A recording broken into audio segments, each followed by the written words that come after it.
Lady DJ అమ్మాయిలు వచ్చేశారు. ఇక డీజే టిల్లుకి చిల్లే. పూర్తి వివరాలకు చదవండి రేపటి సాక్షి హైదరాబాద్ ఎడిషన్.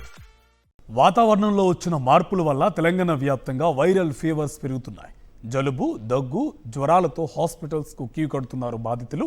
హైదరాబాద్ ఫీవర్ ఆసుపత్రికి ఓపీ కోసం రోజుకు 500 మంది వస్తున్నారని వైద్యులు చెప్తున్నారు. మరింత సమాచారం హైదరాబాద్ ఫీవర్ ఆసుపత్రి నుంచి మా కరెస్పాండెంట్ సుస్మిత అందిస్తారు. గత కొన్ని రోజులుగా చూసుకుంటే తెలంగాణలో చలి తీవ్రత భారీగా పెరిగింది. దీంతో వాతావరణం మార్పుల కారణంగా కూడా చాలామందికి జలుబు, దగ్గుతో పాటు జ్వరాలు కూడా వస్తున్నట్టుగా కూడా తెలుస్తుంది.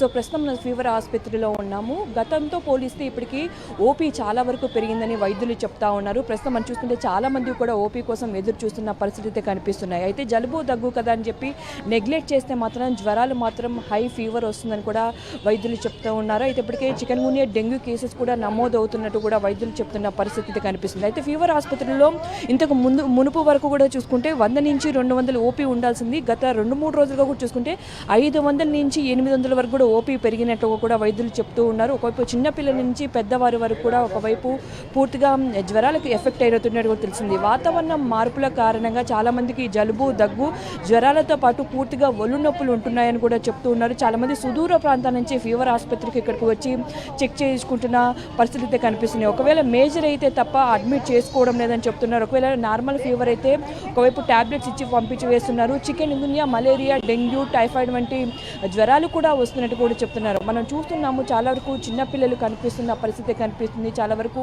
జలుబు, దగ్గుతో ఇబ్బంది పడుతూ ఉన్నారు. ఖచ్చితంగా ఒకవేళ వాళ్ళకి ఏమైనా సిమ్టమ్ కనిపిస్తే వెంటనే ఆసుపత్రికి వెళ్ళి చూపించాలని కూడా వైద్యులు చెప్తున్నారు. ఎందుకంటే వాతావరణంలో ఒక్కసారిగా వచ్చిన మార్పుల కారణంగా ఫీవర్స్ కూడా ఎక్కువగా వస్తున్నట్టు కూడా చెప్తున్నారు. సో ఇక్కడ కొంతమంది ఓపీ కోసం వచ్చిన వారు వస్తే ఉన్నారు, మాట్లాడించే ప్రయత్నం చేద్దాం. ఎక్కడి నుంచి వస్తున్నారండి? సికింద్రాబాద్ నుంచి వచ్చింది. ఎందుకోసం వచ్చారు? ఎంతసేపు అవుతుంది? మేము వచ్చి 1 అవర్ అవుతుందండి. ఇక్కడ మా ఆయనకు బ్లడ్ టెస్ట్ చేయించి నేను మళ్ళీ చూపించుకోవడానికి వచ్చాను. సో ఫీవర్ వస్తుందా? అవును. మాట్లాడారు ఎవరితో?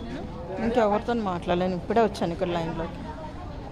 సో చూడండి, చాలా వరకు కూడా సుదూర ప్రాంతాల నుంచి అయితే ఇక్కడికి వస్తూ ఉన్నారు. కొంతమంది ఫీవర్స్ బ్లడ్ టెస్ట్ కోసం ఇక్కడ ఓపీ రిజిస్ట్రేషన్ కోసం వస్తున్న పరిస్థితి. ఏమైంది? మాకు కీళ్ళ నొప్పులు వచ్చినాయి. 3 నెలల నుంచి నొప్పులు తగ్గడం లేదు. మళ్ళీ ఏమైంది ఏమో, కాలు చేతులు బాగా కుంచుతున్నాయి, తిమ్మిర్లు వస్తున్నాయి. అందుకే చూపించుకుందామని వచ్చినాయి. ఫీవర్ హాస్పిటల్లో చూసుకుంటే డెంగ్యూ, మలేరియా, టైఫాయిడ్ కేసెస్ కూడా పెరిగాయని కూడా చెప్తా ఉన్నారు. ఇక్కడ కొంతమంది ఉన్నారు, అసలు మాట్లాడించే ప్రయత్నం చేద్దాం. ఎక్కడి నుంచి వస్తున్నారు? ఉప్పల్ నుండి వచ్చి. ఏమైంది? ఫీవర్ వస్తుందా? ఫీవర్ వచ్చింది. వారం రోజులు అవుతుంది. సిమ్టమ్స్ ఏమున్నాయి అమ్మాయి? చలి, జ్వరము, ఇట్లా వణకడము. 2-3 రోజుల నుంచి కూడా చూసుకుంటే ఓపీ 800 నుంచి 1000 మంది కూడా ఇక్కడికి వస్తున్నట్టు కూడా వైద్యులు చెప్తా ఉన్నారు. సో ప్రతి ఒక్కరు కూడా అలర్ట్గా ఉండాలి. వాతావరణంలో మార్పుల కారణంగా కూడా ప్రతి ఒక్కరు అలర్ట్గా ఉంటూ ఒకవేళ జలుబు, దగ్గు వస్తే ఖచ్చితంగా వైద్యులని సంప్రదించాలని కూడా ఒకవైపు వైద్యులు చెప్తున్న పరిస్థితి ఇక్కడ కనిపిస్తున్నాయి. కెమెరామెన్ మహేష్తో సుష్మిత, సాక్షి టీవీ, హైదరాబాద్.